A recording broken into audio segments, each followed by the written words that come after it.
Greetings and welcome to Holistic Success Circle. I am Miss Joy Polliard, your success coach, helping you to create a master plan for the better life that you dream about. It's time to stop dreaming about it and it's time to make things happen, right? So, the last video I did was trash. Like, the lighting sucked. So, I am, voila, sitting on the ground. And I believe that sometimes we have to shift our position in life to get a different result. And that goes along with the topic of today's video. So, I have my notes. If you see me looking down, I want to stay on topic because you know your girl can veer off to the left. And this light is bright. So this video will not be long, okay? Because I've been up since 4 in the morning, but I did want to share some strategies because I know that there are a lot of mompreneurs that are dealing with stress, right? Stress is something that can make you sick. Stress is something that can block your blessings. And stress is also something that can stop you on the path to success because oftentimes when we have these problems, we make the problems more like bigger than the promise, right? We make the problems bigger than the promise and we stay stuck because we can't see past the stress. So I wanted to share today some practical tips on how I manage stress and how things that I share with my clients. Okay. So I remember a time in life where I was stressed. Like when I tell you I was stressed, I was stressed to the point that I couldn't, like I would be so tired during the day. And then when I would get to sleep, like I would lay down and I would sleep for like 1 hour and then I would wake up thinking it was morning and it was like 10 o'clock at night. And then I would stay up all night. And then when it was time to wake up, then I would be sleepy, but then I couldn't fall asleep. And it was a vicious cycle. So I had to stop. I had to pause. And that's another thing that I, encourage my clients to do is something part of the boss mom strategy, boss mompreneur strategy is to pause. That is the most important thing to do because oftentimes we keep going. And we're not even stopping to say like, does this make sense? What is working? What isn't? And what should I do next? So I had to pause and I had to say, okay, what is going on in life and why am I not sleeping? So after, consulting with the EAP specialist at work and talking to some friends, I just was like, something has to change, right? Because I was stressed at work, I was stressed at home, I was stressed in relationships. And I believe that oftentimes when we're stressed in one area, it trickles over into other areas, right? Because let's say my daughter, like my oldest daughter would do something and I would get upset by it. And I'm like, yelling and kind of like going off. And I had to stop and I had to say like, wait a minute, she does this all the time. This is her character. So I'm the one that's being different.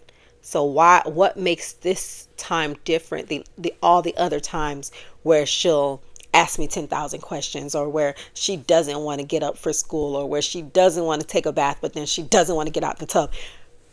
So yes, so she was doing things the same. It was me that was different, right? Because I was allowing stress in one area to trickle over into a personal life. So you have to have coping mechanisms, right? And I remember a time where my daughter would, just do things. I don't know if it's because she was going to be she wasn't going to be the only child anymore.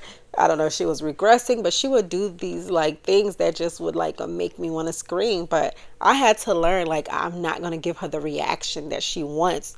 So I just learned some coping mechanisms, right? And even with me being quiet, she would get more afraid. She would be more scared because I wasn't going off or yelling, right? So I'm going to share some tips on what I do when I'm feeling stressed and I know that it's affecting my progress. Don't let stress affect your progress. Listen, don't let me come through with the holistic success and you need the progress. So don't let stress stop you from being blessed. Listen, I used to think I was a rapper one time, y'all. I made a song, but that's a different story. I'm going to let you hear it one day.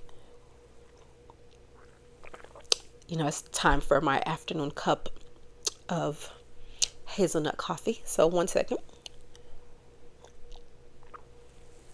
So, yes, we can't let stress stop us from progress, which eventually messes with our holistic success because you got to be blessed. All of that rhymes, right? So, number one, give it to God. Like, I remember a time where I was like, like, I was shifting in my spiritual life, and a lot of the relationships around me were affected. And people kept looking at me like I was crazy because I didn't want to be the party girl anymore. I didn't want to go out every weekend. Like, I wanted to go to church. I was going to church Sundays, and I was going to church on Thursday nights, and I was going to Monday night prayer. And people would look at me strangely like, what is wrong with you? And I thought something was wrong with me. And I was like, okay, I'm not going to keep this up. This is just a fluke, right? And I let what people say affect me. But then I remember one day going to church, and I had like this massive headache. And then my bishop, shout out to Bishop Otis L. Kemp of MEC Ministries, he literally prayed for me. And he was like, listen, when people tell you lost your mind, tell them that you lost your mind and you gained the mind of Christ. And that changed everything for me, because I was praying and I was telling God, like, listen, I don't know what's going on. I know I need a change, but people are making me feel like I'm stupid. People are making me feel like this is not something that I'm going to keep up. But show me, give me a sign, right?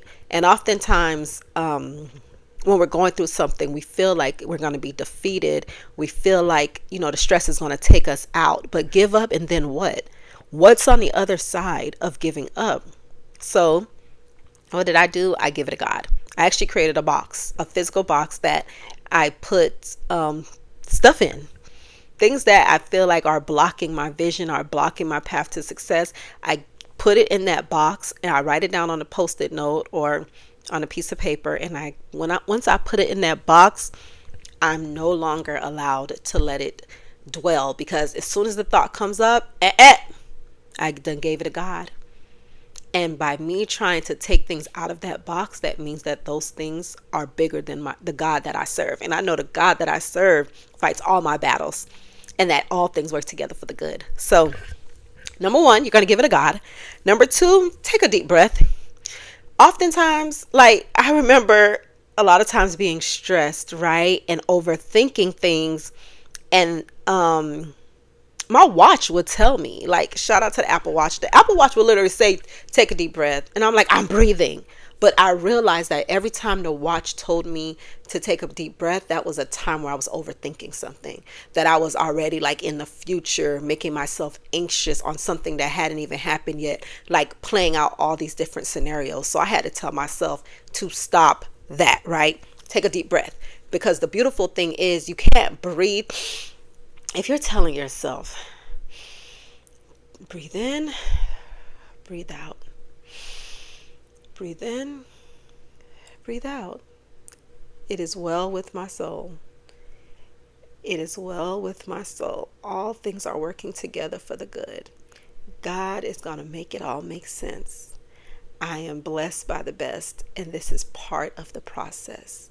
Lord, show me your will, show me your way, show me your grace, your mercy. Like, once you take a deep breath and you start having your mantras, your go-to things that you say to yourself whenever you're feeling stressed, like, you can't stress and take deep breaths at the same time. So that is number two. Number three, change.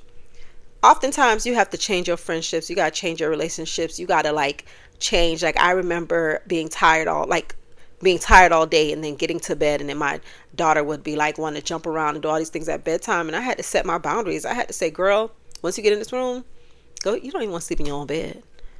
So once you get in this room, it's quiet time, and cut all that out. And at first I was like, oh, I'm being a mean mom. I don't care. I've been dealing with stuff all day long. You get 2 hours, 3 hours, the best of the day with me once you get home from school. So when I go to bed, it's quiet time. Okay. And I set that boundary, and now she knows, don't play with me, because you're old enough to go outside in the living room by yourself. So if you don't want to go to sleep, you don't want to lay down, you don't want to chill out, goodbye. All right. So change, whether it's a job, whether it's a relationship, whether it's you, right? Sometimes we get so fixated on how relationships are supposed to look that we are stressing out about something somebody else is doing.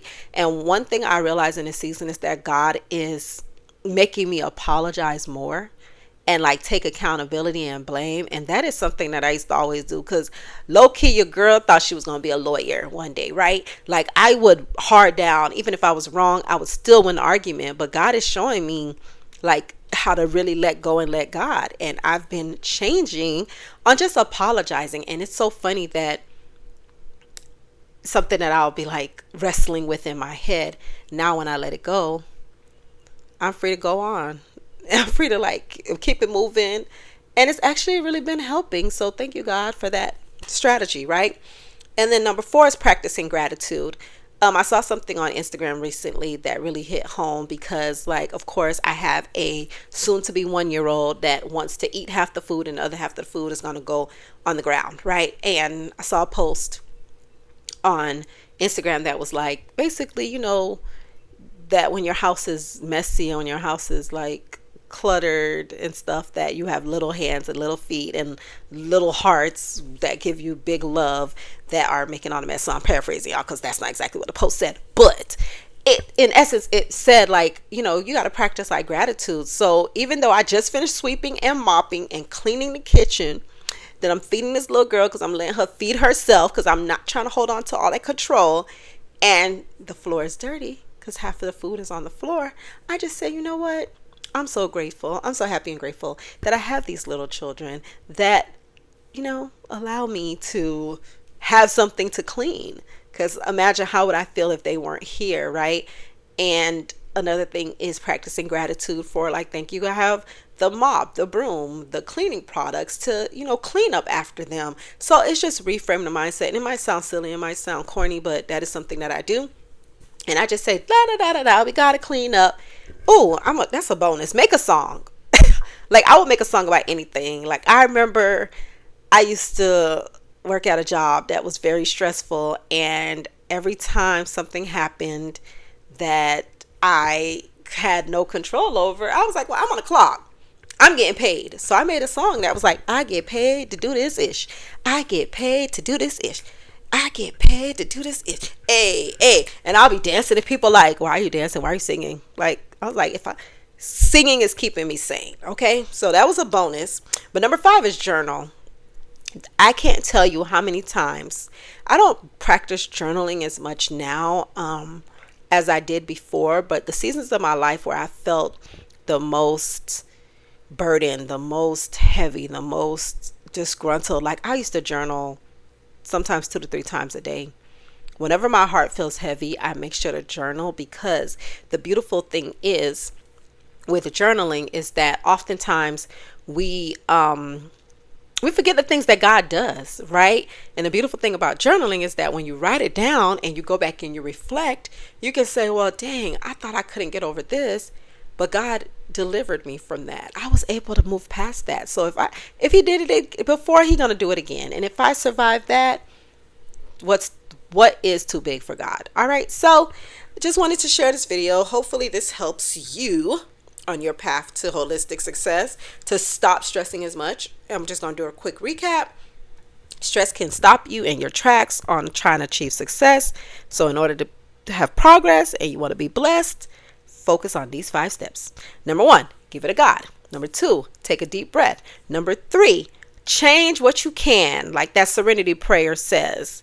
Number 4, practice gratitude. And number 5, journal. And number 6, which was the bonus, I can't sing, but I'm going to do it anyway. I can't sing, but I'm going to do it anyways. Don't let nothing stress you. Don't let nothing stress you. Don't let nothing stress you. Boo, just sing a song. Hey! Thank you so much for watching. Make sure you like, comment, and subscribe. And until next time, ta-ta! Remember to build a better life and legacy. Toodles!